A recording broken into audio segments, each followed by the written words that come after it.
Last week, Donald Trump did that thing most egotistical and incompetent criminals can't resist doing. He returned to the scene of the crime, specifically Capitol Hill, which was stormed by a violent mob of Trump's supporters, incited to the act by Trump himself on January 6, 2021. Trump visited the Capitol to meet with congressional Republicans and do what he always does: complain about how persecuted he supposedly is, shit-talk his enemies, real and imaginary, extract expressions of fealty, and rant incoherently about whatever subject happened to be crossing his mind at any given moment.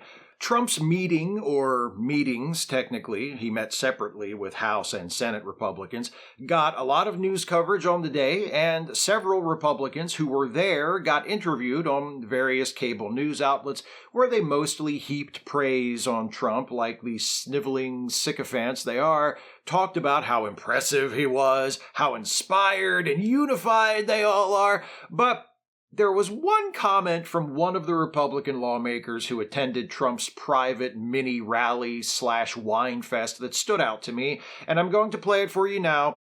It does require you to watch Marjorie Taylor Greene for a few seconds. Can't be helped. I deeply apologize. He saw me in there and he was like, "Hello, Marjorie." He's always so sweet and recognizes me. And he said, "Are you being nice?" He was joking. "Are you being nice to Speaker Johnson?" And I said, "Eh." And he said, "Okay, be nice to him." And I nodded my head. This is a sitting member of Congress describing a meeting on Capitol Hill with a former president of the United States who is currently her party's presumptive nominee in this year's presidential election, and she's talking about him the way a healthcare worker would talk about an elderly dementia patient at the nursing home where she works. He's so sweet, and he always recognizes me, and he says, "Are you being nice? You be nice." Did he finish his applesauce too? The American voting public has a right to know. For a party so determined to paint Joe Biden as a doddering old man who can barely keep his applesauce from falling out of his mouth, Republicans sure seem willing to overlook their guys' screamingly obvious cognitive deficiencies, don't they? I realize that irony is dead and Republican voters don't care about the flagrant hypocrisy of their candidates, but that's kind of my point in bringing this up. Everything Joe Biden does, from his lifelong stutter to his stiff body language, typical for a person his age, to the fact that he really likes ice cream, is distorted by Republicans into evidence of Biden's unfitness for his office.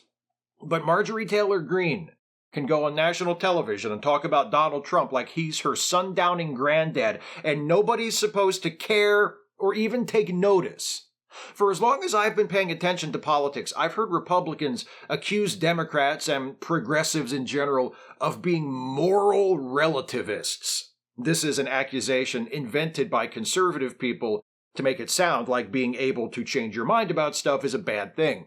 Whenever activists have campaigned for equal rights for women, or gay people, or trans people, or followers of minority religions, or any other marginalized group, conservatives have accused those activists of moral relativism because conservatives believe, or claim to believe, that morality is something received from on high, a set of rules to be obediently followed, immutable and unchallengeable. I say claim to believe because while that is how they apply their morality to their political and philosophical enemies, it's not how they apply it to themselves, is it? Republicans have this thing about rules, whether they are moral or legal or whatever type they happen to be. Rules are for other people. And in the Trump era, their application of this double standard seems to grow more and more brazen with each passing day. When Hillary Clinton or Joe Biden or Hunter Biden are the subject of investigations into their possible wrongdoings, it's instantly disqualifying. They're criminals. It's an outrage that they're even allowed anywhere near public office. They should be in prison. The crimes they're accused of are surely just the tip of the iceberg. On and on and on it goes forever.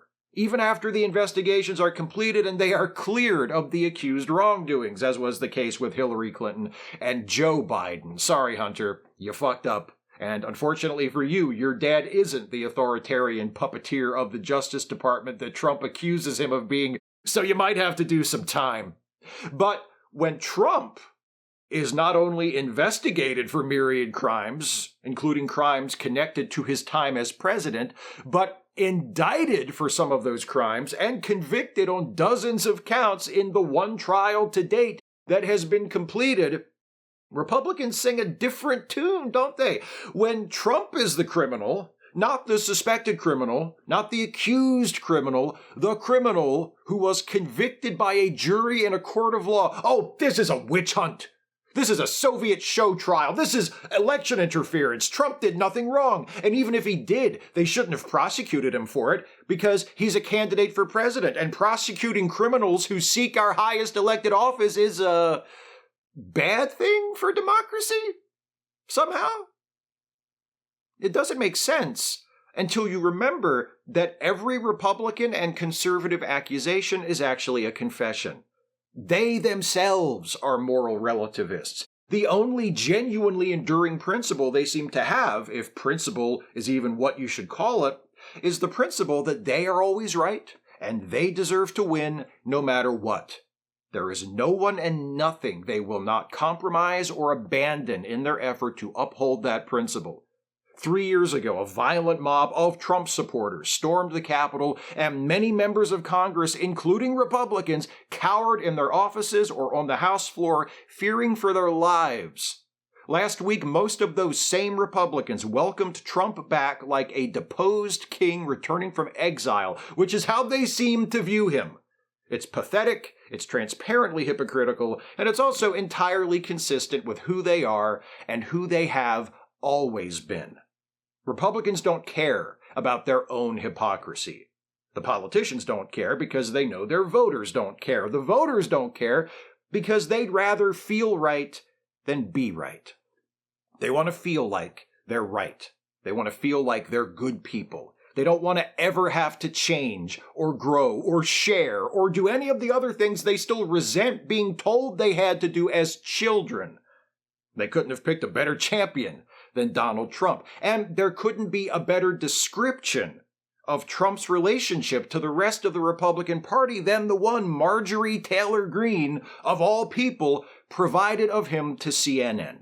The rapidly declining patriarch they all go out of their way to be nice to, not because they love him, but because they don't want to be cut out of the will.